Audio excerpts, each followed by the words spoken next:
कि जो लोग संघर्ष करते हैं वो समझौता नहीं करते, कंप्रोमाइज नहीं करते। जो संघर्ष करते हैं वो समझौता नहीं करते, और जो संघर्ष नहीं करते वो सिर्फ कंप्रोमाइज करते, समझौता करते।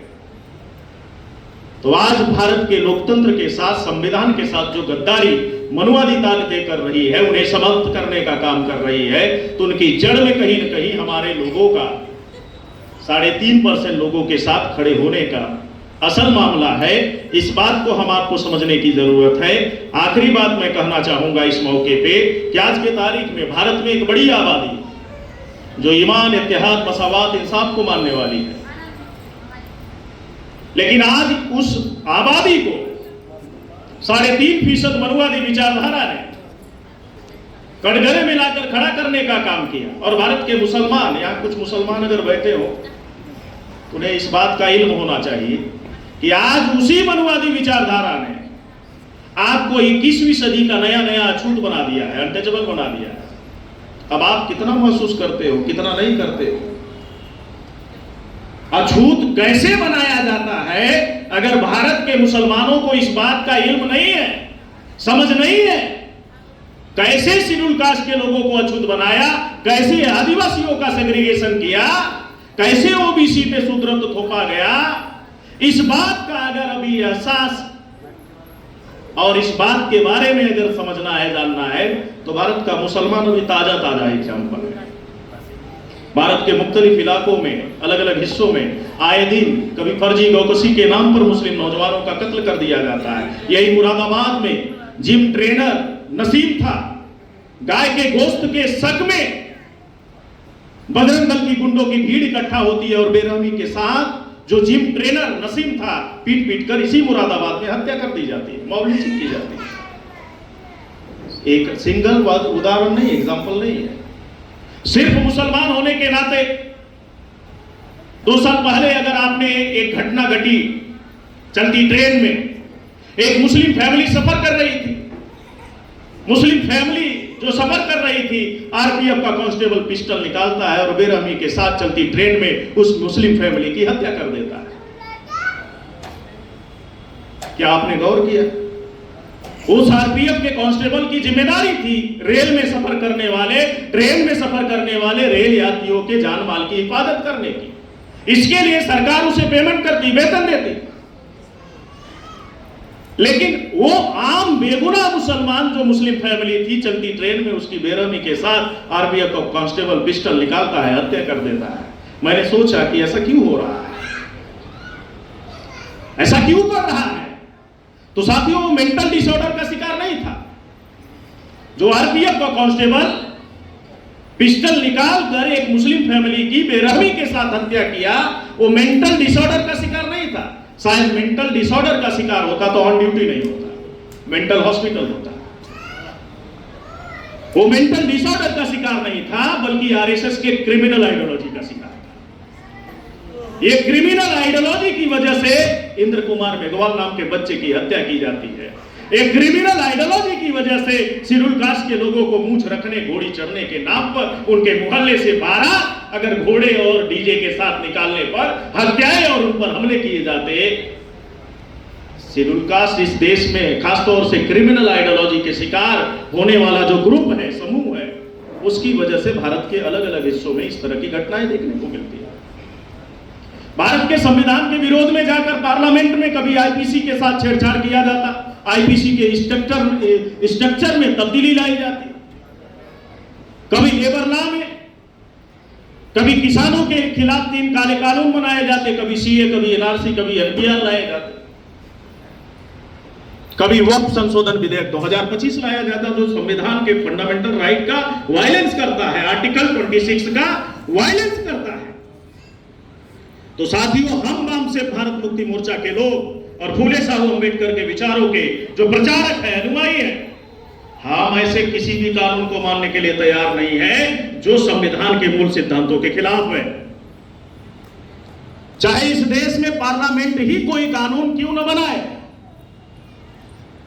हम उसे मानने के लिए नहीं तैयार है अगर वो संविधान के मूल सिद्धांतों के खिलाफ जाकर चाहे पार्लियामेंट ही क्यों न कानून बनाए। चाहे civil court, high court, supreme court में बैठा हुआ जस्टिस ही क्यों ना डिसीजन दे, संविधान के अगर मूल सिद्धांतों के खिलाफ जाकर अगर वो फैसले दे रहा है तो हम उसे मानने के लिए तैयार नहीं है। हम उसका बहिष्कार करेंगे और देश भर में आंदोलन करेंगे। क्योंकि साथियों, इस देश में पार्लियामेंट सुप्रीम नहीं है, याद रखो। इस देश में पार्लियामेंट सुप्रीम नहीं है, civil court, high court supreme नहीं है।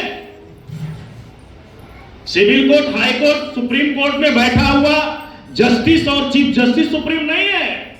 सुप्रीम है तो इंडियन कॉन्स्टिट्यूशन, डॉक्टर बाबा साहब अम्बेडकर का लिखा गया संविधान सुप्रीम है।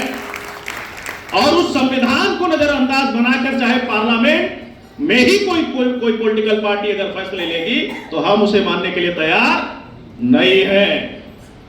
और उसका विरोध जब तक जिंदा है तब तक करते रहेंगे।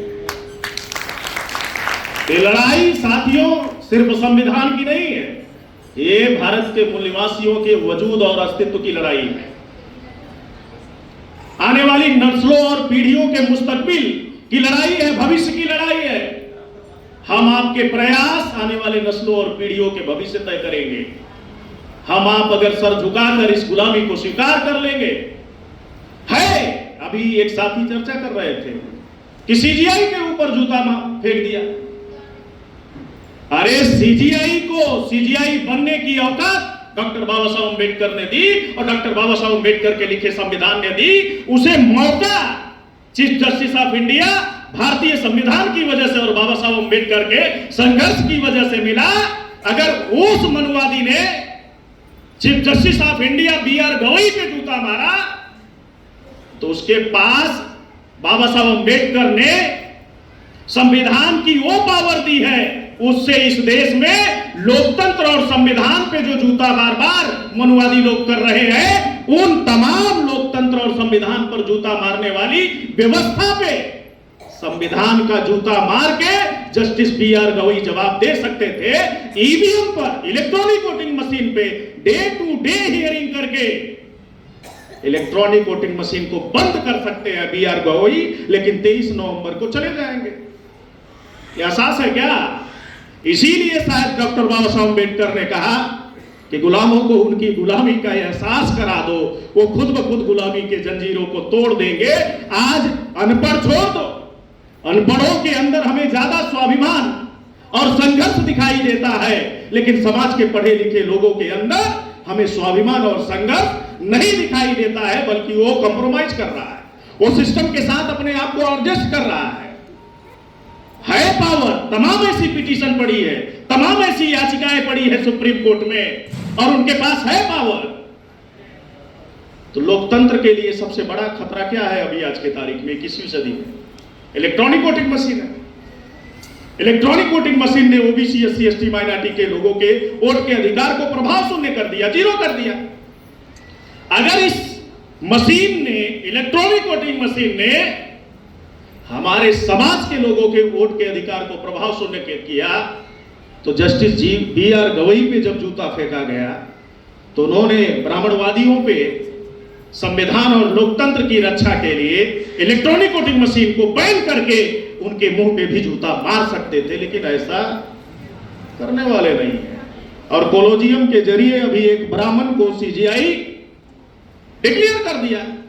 ठीक पावर किसी को डिक्लेयर कर सकते थे, उत्तराधिकारी घोषित करने का मामला है। अरे राजतंत्र में हमने उत्तराधिकारी घोषित करते हुए सुना था, राजतंत्र की व्यवस्था में उत्तराधिकार के सिद्धांत को पढ़ा था, लेकिन लोकतंत्र की व्यवस्था में